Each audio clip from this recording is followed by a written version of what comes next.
হযরত দাউদকে আল্লাহ তাআলা এমন কণ্ঠ দিয়েছিলেন, দাউদ আলাইহিস সালামের জামানাটা ছিল কণ্ঠশিল্পীদের যুগ। কে কার চাইতে ভালো গান গাইতে পারে এই নিয়ে তাদের মধ্যে প্রতিযোগিতা হতো। আল্লাহ পাক পয়গম্বর দাউদ নবীকে এমন কণ্ঠ দিলেন, তিনি সপ্তাহে একদিন শনিবার করে জাবুর কিতাব তিনি তিলাওয়াত করতেন। আল্লাহর কসম গো, ওই তিলাওয়াতে অংশগ্রহণ করার জন্য সারা সপ্তাহে ব্যস্ত হতো। একজন আরেকজনকে বলতো, জঙ্গলের পশু একজন আরেকজনকে বলতো, দোস্ত শনিবারের কথা মনে আছে কিনা? সুবহানাল্লাহ বলেন। এ দোস্ত, শনিবারে কিন্তু আল্লাহর পয়গম্বর আসমানি কিতাব তিলাওয়াত করবে। দোস্ত মনে রাখো রে, পয়গম্বরের তিলাওয়াত শোনার জন্য যাইতে হবে। পাখিরা একজন আরেকজনকে বলতো, দোস্ত শনিবারে কিন্তু পয়গম্বর তিলাওয়াত করবে। এর মাছগুলো একজন আরেকজনকে বলতো, দোস্ত তিলাওয়াত হবে শনিবারে, আমাকে কিন্তু নেওয়া যায়, ওই তিলাওয়াত মিস করলে কিন্তু অনেক কিছু হারাই ফেলাইব। হযরতে দাউদ পয়গম্বর আসমানি কিতাব তিলাওয়াত করতেন। আল্লাহর কসম, ওনার তিলাওয়াত শুনে নদীর মাছগুলো লাফাইতে থাকতো, খুশি এবং আনন্দে মাতোয়ারা হয়ে যেত। সুবহানাল্লাহ। আকাশের পাখিগুলো তাদের পরগুলো নাড়া দিয়ে সমর্থন জানাইতো। জঙ্গলের হিংস্র জানোয়ারগুলো মাথা নিচু করে পয়গম্বরের তিলাওয়াত শোনার জন্য বসে যাইত। সুবহানাল্লাহ। এবার জামানার বড় বড় শিল্পীরা একজন আরেকজনকে কয়, জীবনে কত গান গাইলাম, কত ডঙ্গে গান গাইলাম, বাজনা বাজাইলাম, আজ পর্যন্ত বাড়ির মুরগিটা পর্যন্ত কোনো লাফালাফি করলো না, কথা কয় না। বিড়ালটা লাভ দিল না। আরে বেটা কি পড়ে রে, তার কণ্ঠের মধ্যে কি জাদু! সুবহানাল্লাহ বলেন। তার তেলাওয়াত শোনার জন্য জঙ্গলের হিংস্র জানোয়াররা জমা হয়ে যায়, আকাশের পাখিরা জমা হয়ে যায়, নদীর মাছগুলো জমা হয়ে যায়। এটা কোনো কণ্ঠ নয়, এটা আল্লাহ প্রদত্ত মুজিজা। সারেন্ডার নতি স্বীকার করলো যে না, এটা কোনো মানব প্রদত্ত কণ্ঠ নয়, এটা আসমানি কিতাব, আল্লাহ প্রদত্ত মুজিজা। সুবহানাল্লাহ।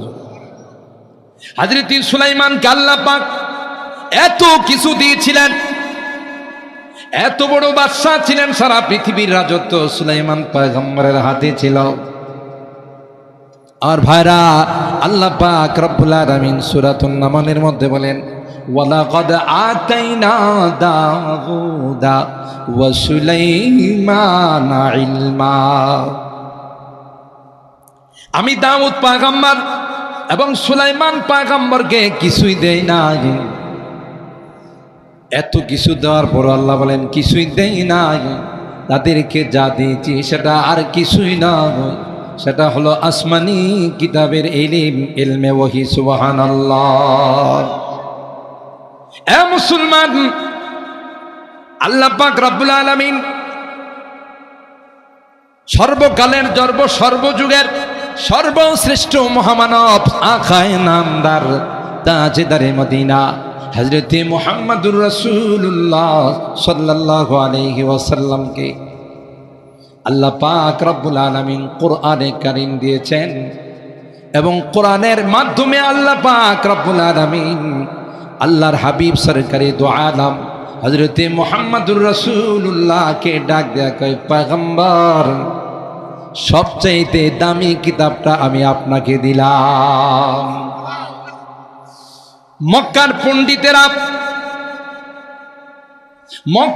পণ্ডিতেরা কয়, মুহাম্মদ বুধ রাত্রে বানায়, দিনের বেলা হলে আমাদেরকে বলে আল্লাহ প্রদত্ত কোরআন।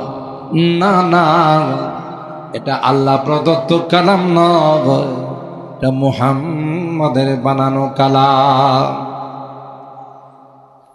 আল্লাহ পাক তখন বললেন, যদি তাই হয়, তোমরাও তো বড় পণ্ডিত, তোমরাও সাহিত্যিক, তোমরা কোরআনের মতো একখানা কোরআন বানায়া পেশ করো।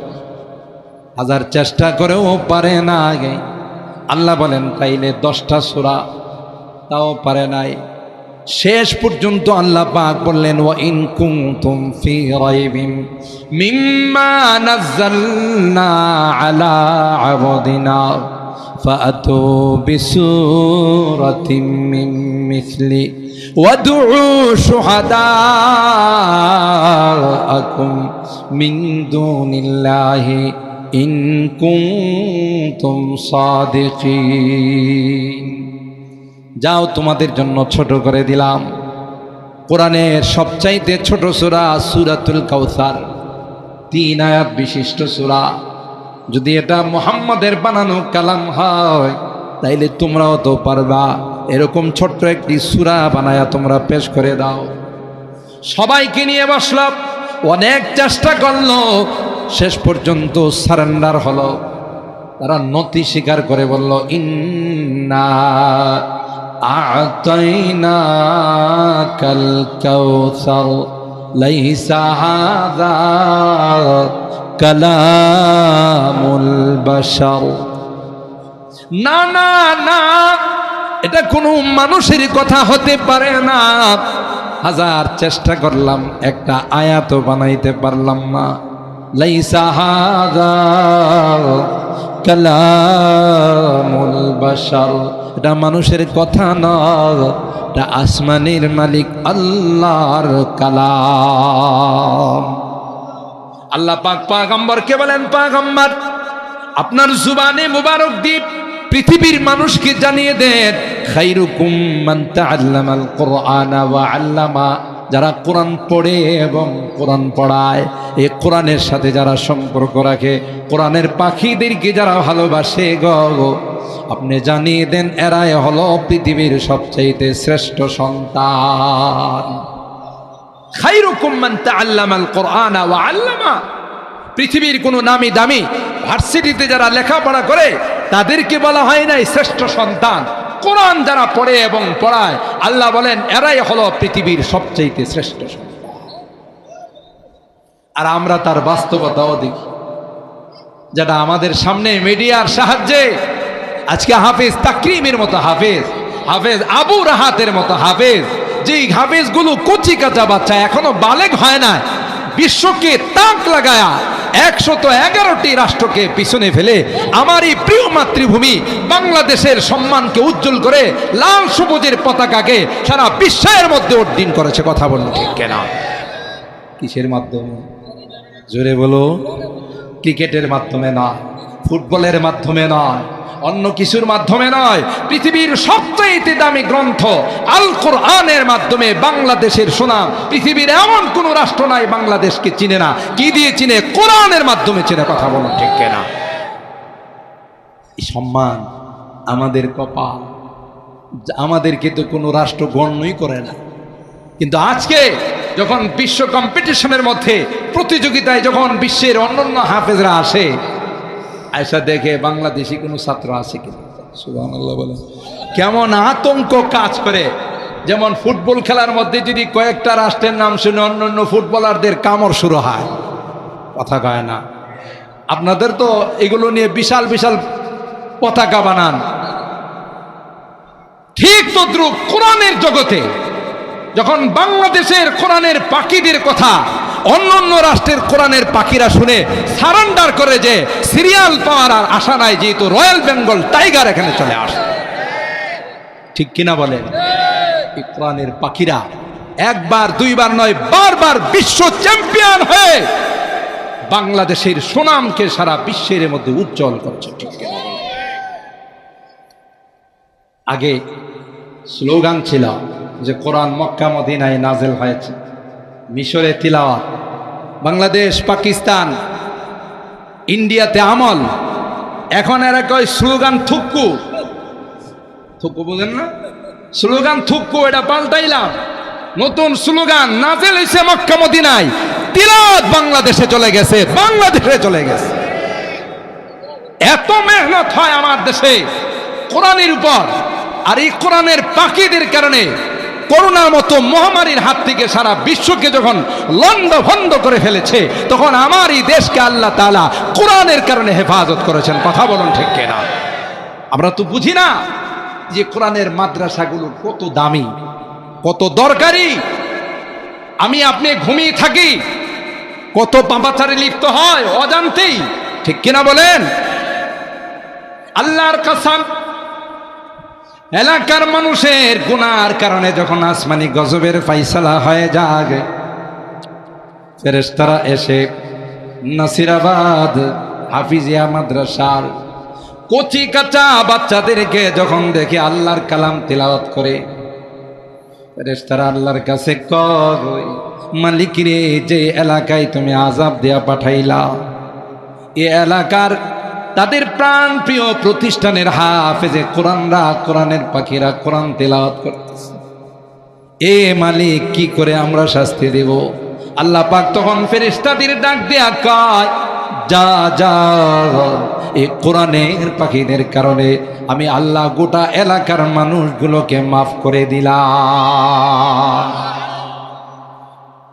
হিচ কসদর মুলকি ও আম্বাজ নেই, কওলে ওরা লাহন নাই, আওয়াজ নেই।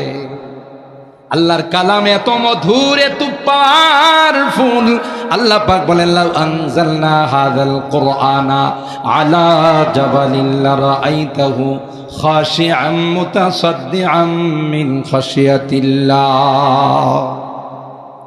এ পয়গম্বর, এই কোরআনকে যদি বিশাল পর্বতের উপর, বিশাল পাহাড়ের উপর যদি আমি আল্লাহ নাযিল করে দিতাম, আল্লাহ কয়, পয়গম্বর, ওই কালামের ওজন সহ্য করতে না পারে পুরা পাহাড়টা টুকরো টুকরো হয়ে যাইত। সুবহানাল্লাহ। কেন? কোরআন আল্লাহর কালাম, আজিমুশ-শান নিয়ামত, নিয়ামতে উজমা। হযরত মুসা পয়গম্বর আল্লাহর সঙ্গে কথা কয়, কষ্ট বেশি হইতেছে, আমি শেষ করে দিই। 12:30 পর্যন্ত আমি নিব, আর বেশি না ইনশাআল্লাহ। রাজি আছেন তো? হুজুর এত টাইম নিলে হবে কেমন করে? হযরত আসবেন, বড় দামি নসিহত করবেন, দোয়া করবেন। আমি শুধুমাত্র কোরআনের মর্যাদা একটু বোঝার জন্য, কারণ যেই যেই জিনিসকে চিনে সেই জিনিসকে কদর করে। কথা কয় না? মুচি শাল দিয়ে জুতা মুছে, কাশ্মীরি শাল, জুতার দাম হইল 150 টাকা, শালের দাম বর্তমানে 10,000 15,000। ওই জুতা মুছে তার শাল দিয়ে একজন কই, মুছি রে, তোর মাথায় কি কিছু আছে না? সব তার তোর লিক হয়ে গেছে। এত বড় দামি শাল দিয়া তুই জুতা মুছে? মুছি ডাক দিয়া কয়, শালটা তো বাবার ছিল, বাবা মারা গেছে, মিরাজ সূত্রে পাইছি, আর জুতাটা আমার টাকা দিয়া কিনছি, এই জন্য শালের চাইতে জুতার মর্যাদা আমার কাছে বেশি। কথা কয় না? যে যে জিনিসকে চিনে তার মর্যাদা করে, তার কদর বুঝে রে, আমাদের বুঝতে হবে কোরআনের মর্যাদা কত বেশি। কোরআন আল্লাহ তাআলা আমাদের মাঝে নাযিল করেছেন, এই কোরআনের কারণে আল্লাহ তাআলা আমাদের বিপদ আপদ বালা মুসিবত থেকে হিফাজত করেন। সুবহানাল্লাহ। আর হায়রা যে কথা বলতেছিলাম, আল্লাহর হাবিব সরকারি দো আলাপ হযরতে মুহাম্মদুর রাসূলুল্লাহ সাল্লাল্লাহু আলাইহি ওয়াসাল্লামকে আল্লাহ কয়, পয়গম্বর, এত দামি কিতাব পৃথিবীর কাউকে আমি দেই নাই। হযরতে মুসা পয়গম্বর আল্লাহর সঙ্গে সরাসরি কথা কয়, কথা বলতে বলতে মনের মধ্যে আগ্রহ জাগছে, প্রেম জাগছে। আল্লাহ, তোমার কথা যদি এত সুন্দর হয়, না জানি তুমি কত সুন্দর। সুবহানাল্লাহ বলেন। রব্বি আরিনি আনজুর ইলাইক, এ মালিক আর সহ্য হয় না, একটা বার আমাকে দেখা দাও। সুবহানাল্লাহ। যে যার পাগল হয় তাকে দেখতে চায়, ঠিক কিনা বলেন? মজনুন লাইলার পাগল। একজনে মজনুরে কয়, এই পাগল, লাইলাতে একটা কালো মেয়ে, বিশ্রী কুশ্রী, এটার পাগল হইছস? মজনুন তারে ধমক দিয়া কয়, সাবধান, দ্বিতীয়বার বললে কিন্তু কল্লা থাকবে না। সুবহানাল্লাহ কম। दीदाए मजनून अगर बूदे तुरा हर दो आलम बेकदर बूदे तुरा। মজনুন ডাক দেয়া কয়, মজনুনের চোখ যদি তোর চোখের মধ্যে লাগানো হয়, লাইলাকে কোনোদিন তোমার কাছে কালো মনে হবে না। চোখটা কার লাগাইতে হবে? কথা বলেন ঠিক কিনা? মজনুনে বালুর মধ্যে কি যেন লেখে, একজন যায় কয়, পাগল কি লিখিস রে? গুফতে মস্কে নামে লাইলা মি কুনাম খাতেরে খুদরা তসল্লিমি দেহা। প্রেমিকার নাম লিখে দিলটাকে সান্ত্বনা দি। সুবহানাল্লাহ জুড়ে বলুন। হযরতে মুসা কে আল্লাহ বলেন, ওমা তিলকা বিয়ামিনিকা ইয়া মুসা। এ মুসা, তোমার ডান হাতে কি? মুসা পয়গম্বর এতটুকুন জবাব দিলেই হতো, কালা ইয়া আসায়া। আল্লাহ, এটা আমার লাঠি। শ্বশুরে আমারে সালামি দিছিল। সুবহানাল্লাহ। কে সালামি দিয়েছে? হযরতে মুসা পয়গম্বরের শ্বশুর হলেন শুআয়ব নবী। পয়গম্বরে বললেন, মুসা কেউ তোমার নাই, আমার বাড়িতে যদি 8 বছর তুমি চাকরি করো, ইন্নী উরিদু আন উনকিহাকা ইহদা বনাতাইয়া হাতাইনি আলা আন তাজুরানি সামানিয়া হিজাজ। 8 বছর যদি তুমি চাকরি করো, এর বিনিময়ে তোমাকে আমি একটা মেয়ে বিয়ে দিব। সুবহানাল্লাহ জুড়ে বলেন। ফাইন আতমামতা আশরান ফামিন ইনদিক। আর যদি তার সঙ্গে 2 মিলায়া 10 পূরণ করো, এটা তোমার ইচ্ছা। হযরতে মুসা বললেন, আপনি টেনশন করবেন না, আমি মালিকের কাছে দোয়া করেছিলাম, রব্বি ইন্নী লিমা আনজালতা ইলাইয়া মিন খাইরিন ফাকির। মালিক রে, কেউ নাই, বাবা নাই, মা নাই, আমার পক্ষে কেউ নাই, তোমার আশ্রয় ব্যতীত আমার দ্বিতীয় কোনো আশ্রয় নাই। ঠিক কিনা বলেন? সাইয়েদনা হযরত ইউসুফ পয়গম্বর, জুলাইখা যখন ষড়যন্ত্র করলো, পয়গম্বর ইউসুফকে কুপ্রস্তাব দিল।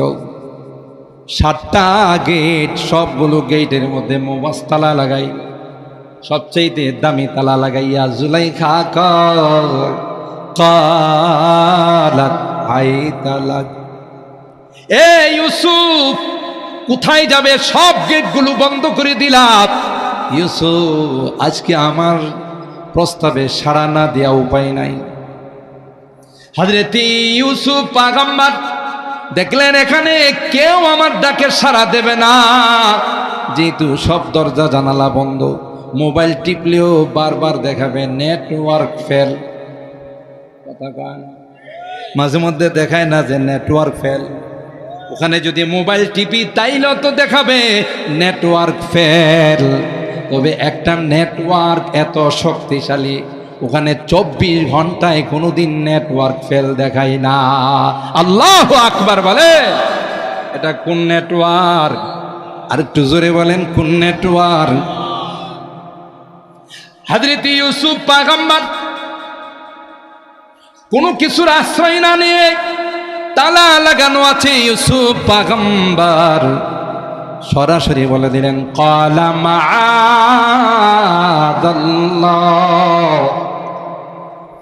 আমার আশ্রয় আর কোথাও নেই রে। ভাইরা আমাকে কুয়াতে ফেলে দিয়েছিল, বাবার কাছ থেকে ধোঁকা দিয়ে আমাকে নিয়ে আসছিল, ইউসুফকে নিয়ে আমরা খেলাধুলা করব। বাবা বুঝতে পারে না, ভাইদের হাতে আমাকে তুলে দিল। ওই ভাইয়েরা ষড়যন্ত্র করে আমাকে গভীর কূপে নিক্ষেপ করে দিয়েছিল, যে কূপের মধ্যে সাপ বিচ্ছু ছিল। যখন ভাইয়েরা আমার কাপড় খুলে ফেলে দিয়েছিল, আমি তখন ভাইদেরকে বলেছিলাম, ইয়া ইখওয়াতি রুদ্দু আলাইয়া কামিসি। এ আমার ভাইয়েরা, আমাদের হাতে পায়ে ধরে বলি রে, আমার কাপড়গুলো খুলো না, কারণ পয়গম্বররা কোনোদিন উলঙ্গ হয় না।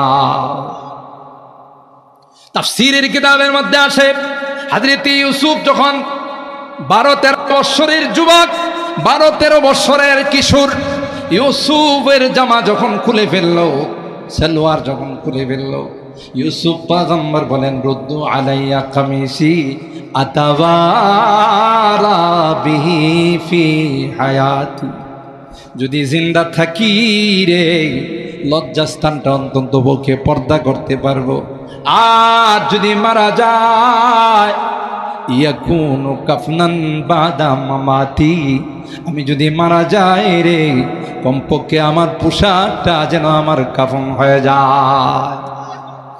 চিৎকার করে ওই পাষাণ হৃদয়ের মালিক ভাইদেরকে বলেছিল, কিন্তু তাদের মন গলে না।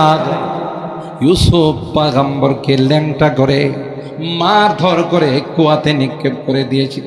আল্লাহর কসম, হযরত জিবরিলকে আল্লাহ ডাক দেয়া কয়, এ জিবরাইল, আমার ইউসুফ নিচে যাওয়ার পূর্বে জান্নাতে তখতা নিয়ে যাও, তার বাবা তার পূর্বপুরুষ ইব্রাহিমের জামাটা নিয়ে যাও, ওই জামাটা ইউসুফকে পরায় দাও, আর ওই তখতার মধ্যে ইউসুফকে বসাই দাও।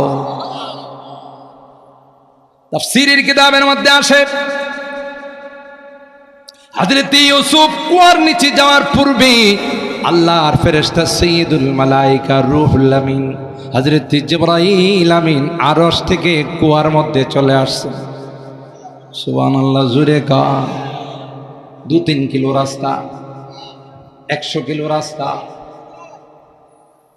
এত শক্তি আল্লাহ পাক হযরত জিবরাইলকে দিয়েছিলেন।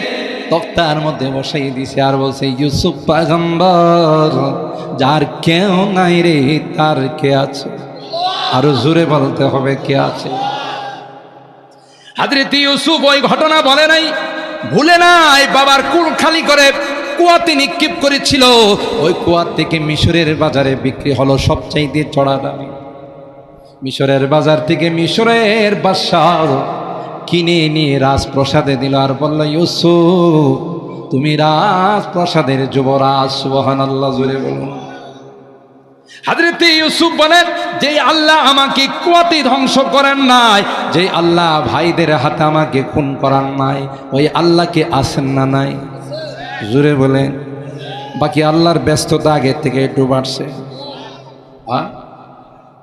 হযরত ইউসুফ বলেন, যেই মালিক আমাকে কুয়া থেকে হেফাজত করেছেন, যেই মালিক ভাইদের হাত থেকে হেফাজত করে, কোথায় ছিলাম রে, আবার কোথায় রাজপ্রাসাদে কে পৌঁছাই দিলেন। হযরত ইউসুফ ডাক দিয়া বলেন, ক্বালা মাআযাল্লাহ ইন্নাহু রাব্বি আহসানা মাসওয়ায়া, আমি আর কাহারও আশ্রয় চাই না, আমি আসমানের মালিক আল্লাহর পানা চাই। এই কথা বলে ইউসুফ পয়গম্বর যখন সামনের দিকে অগ্রসর হতে লাগলেন, আল্লাহর কসম, ওয়াগাল্লাকাতিল আবওয়াবা ওয়া ক্বালাত হাইতা লাক, তার সাথে সাথে গটাগট হযরত ইউসুফ গেটের কাছে যায় আর অটো সিস্টেম গেটগুলো খুলে যায়। আরো আসতে সুবহানাল্লাহ। তালা কার গোলাম, গেট কার গোলাম, আরো জোরে বলতে হবে কার গোলাম। খোদার কুদরত বোঝা যায় না। গেট, সপ্তম গেট যখন খুলে গেল, বাদশাহ অফিস থেকে বাসায় উপস্থিত হয়ে গেল। ঘটনাটা বাদশার সামনে সরাসরি পড়ে গেল। জুলাইখা চিন্তা করলো, যে ঘটনা ঘটছে, বাদশাহ যদি বিচার করে তাইলে তো আমার বিচার কঠিন হবে। এই জন্য 2 কদম আগে বাইরা জুলাইখা কয়, খালা হিয়া রাওয়াদাতনি আন নাফসি, এ বাদশাহ, ঘরে এমন একটা ছেলে তুমি দিয়ে গেলা, এটা তো বড় খারাপ। এ আমারে বিভিন্নভাবে চেষ্টা করছে, বিভিন্ন কুপ্রস্তাব দিছে। নাউজুবিল্লাহ। আসলে কি ইউসুফ আলাইহিস সালাম কোনোদিন প্রস্তাব দিছে? ক্বালা হিয়া রাওয়াদাতনি আন নাফসি, হযরত ইউসুফ পয়গম্বর দেখলেন, যদি আমি চুপ থাকি রে তাইলে দুষ্টা টোটাল আমার উপরও চাপবে। জুবান খুললেন আর বললেন, না না, আমি তাকে কুপ্রস্তাব দেই নাই, বারবার আমাকে চেষ্টা করেছে। আমি এত নিমক হারাম নয় যেই বাদশা আমাকে বাজার থেকে তুলে রাজপ্রাসাদে বসাইছে। কথা বলেন ঠিক কিনা? তার স্ত্রীর সঙ্গে আমি খেয়ানত করব, গাদ্দারি করব না, না। ইয়া রাওয়াদাতনি আন নাফসি, বাদশারে আমি না, বহুদিন যাবৎ আমাকে উত্ত্যক্ত করতেছিল, রাজি হয় নাই বলে গেট লাগাই দিয়েছে। গেটের কাছে যায়, আসমানের মালিক আমার জন্য গেট খুলে দেয়। বাদশা পড়ছে বিভাগে। স্ত্রী কয় হ্যাঁ ফুসলাইছে, উনি কয় না আমি নির্দোষ। বাদশার পাশে একজন ওজির ছিল, যে ওজিরের কুলে 3 মাসের একটা বাচ্চা ছিল। ওই বাচ্চাটা তখন সুবহানাল্লাহ খুলে দিলেন, সুবহানাল্লাহ জোরে কন। আপনাদের নাসিরাবাদ এলাকারও 3-4 মাসের বাচ্চা কথা কয়, জোরে কন। আল্লাহ পাক জুবান খুলে দিছে, বাচ্চাটা ডাক দিয়া কর ওয়াশাহিদা শাহিদুম মিন আহলিহা, জাহাপনা আমার কাছে একটা ভালো সিস্টেম আছে, সুরত আছে। কে দোষী আর কে নির্দোষ আমি বলে দিচ্ছি, আপনাকে টপিক বাতাই দিচ্ছি, আপনি ওই লজিকের উপর আমল করেন। দেখেন ইউসুফের জামাটা সামনে দিয়ে ছিঁড়া না পিছন দিয়া ছিঁড়া, আপনি একটু ভালো করে দেখলে বুঝে যাবেন। ইনকানা কামিসুহু কুদ্দা মিন কবল ফাসাদাকাত ওয়া হুয়া মিনাল কাযিবিন। যদি ইউসুফ পয়গম্বরের জামাটা সামনে দিয়ে ছিঁড়া হয়, নিঃসন্দেহে ইউসুফ দোষী রে। তিনি অগ্রসর হয়ে সামনের দিকে গিয়েছিল, জুলাইখা বারণ করছিল, তাই জামাটা সামনে দিয়েছে। ওয়াইন কানা কামিসুহু কুদ্দা মিন দুবুর ফাকাযাবাত ওয়া হুয়া মিনাস সাদিকিন। আর আপনি চেক করে দেখেন, যদি জামাটা পিছন দিয়ে ছিঁড়া হয়, তাহলে ইউসুফ পয়গম্বর নির্দোষ, দোষ সব আপনার ম্যাডামের। সুবহানাল্লাহ জোরে বলেন। ফালাম্মা রাআ কামিসাহু কুদ্দা মিন দুবুর, বাদশা কয় কথা তো সুন্দর, যখন পিছন দিয়ে দেখল জামাটা ছিঁড়া, এবার বাদশার বুঝতে বাকি না কারবারটা কার। কথা কয় না, জুলাইখা। কথা বলেন ঠিক কিনা? আমার ভাইরা, আল্লাহ পাক রব্বুল আলামিন হযরত ইউসুফ পয়গম্বর বলেন যে আল্লাহ আমাকে এত বড় বিপদ থেকে উদ্ধার করে মিশরের সিংহাসনে বসাইছেন, সেই আল্লাহ সাধারণ নয়, সেই আল্লাহর ক্ষমতা সারা পৃথিবীকে বেষ্টন করে আছে। সুবহানাল্লাহ। হযরত মুসা পয়গম্বর আল্লাহকে বলেন রব্বি আরিনি আনজুর ইলাইক, এ মালিক আর সহ্য হয় না, একটু দেখা দিবানি রে, আমাকে একটু দেখা দাও। আল্লাহ কয় লান তারানি, দেখা দিলে তুমি সহ্য করতে পারবে না। সুবহানাল্লাহ বলেন। ফালাম্মা তাজাল্লা রাব্বুহু লিল জাবাল জাআলাহু দাক্কাম ওয়া খাররা মুসা সাইকা। আল্লাহ কয় মুসা, আমার একটু তাজাল্লি পাহাড়ের উপর নাজিল করে দেব, যদি সহ্য করতে পারো রে তাইলে আমাকে দেখা সম্ভব। সামান্য একটু তাজাল্লি আল্লাহ পাক পাহাড়ে নাজিল করে দেওয়ার পর পুরা পাহাড়টা টুকরো টুকরো হয়ে গেল। সুবহানাল্লাহ। জাআলাহু দাক্কা ওয়া খাররা মুসা সাইকা। হযরত মুসা পয়গম্বর বেহুশ হয়ে পড়ে গেলেন। আল্লাহু আকবার বলেন, আল্লাহু আকবার বলেন। আমাদের আজকের মাহফিলের যিনি মধ্যমণি, আমাদের সকলের মুরব্বী, যার কথা একটু আগে আমি আপনাদের খেদমতে আরজ করেছি, আলহামদুলিল্লাহ হযরত চলে আসছেন। সবাই বলুন আলহামদুলিল্লাহ, জোরে বলুন আলহামদুলিল্লাহ। সম্মানিত সুধী, আমি যেই কথাটা আপনাদের খিদমতে আরজ করতে চাচ্ছি 2 মিনিটের মধ্যে শেষ করে দিচ্ছি। মুরব্বীদেরকে বসায় কথা বলা আমাদের পক্ষে কোনোভাবে মানায় না, শুধু কথাটা বোঝার জন্য যে কোরআনের মর্যাদা কত বেশি, যে আল্লাহর সামান্য তাজাল্লিতে পাহাড় টুকরো টুকরো হয়ে গেছে, সেই আল্লাহর পুরা কালাম 30 পারা কোরআনকে যদি আল্লাহ বলেন লাউ আনজালনা হাদাল কোরআন আলা জাবাল লারাআইতাহু খাশিআম মুতাসাদ্দিআন মিন খাশিয়াতিল্লাহ, এত বড় ওজন, এত বড় ভারী আমার কালাম পাহাড়ে নাজিল করলে বিশাল পাহাড়গুলো টুকরো টুকরো হয়ে যেত। সুবহানাল্লাহ। আর আল্লাহ বলেন এই নিয়ামত তোমাদেরকে দান করছি। সুবহানাল্লাহ বলেন, তোমরা কত বড় ভাগ্যবান। তখনই ভাগ্যবান হবে যদি এই নিয়ামতের তোমরা কদর করো। কোরআনের পাখিদেরকে যদি তোমরা কদর করো, তাইলে দুনিয়াতেও লাভ, পরকালেও লাভ। আলমারউ মা মান আহাব্বা, দুনিয়াতে যে যাকে ভালোবাসবে তার সঙ্গে তার হাসর হবে। আল্লাহ পাক রব্বুল আলামিন আমাদের সকলকে আমাদের এই প্রাণপ্রিয় প্রতিষ্ঠান এবং এখানে যারা লেখাপড়া করে কোরআনের পাখিরা আলেম ওলামাদেরকে মহব্বত করা, তাদের সঙ্গে সম্পর্ক রাখার তৌফিক দান করুন। আমিন। ওয়া আখিরু দাওয়ানা আনিল হামদুলিল্লাহি রাব্বিল আলামিন। আসসালামু আলাইকুম ওয়া রাহমাতুল্লাহি ওয়া বারাকাতুহু।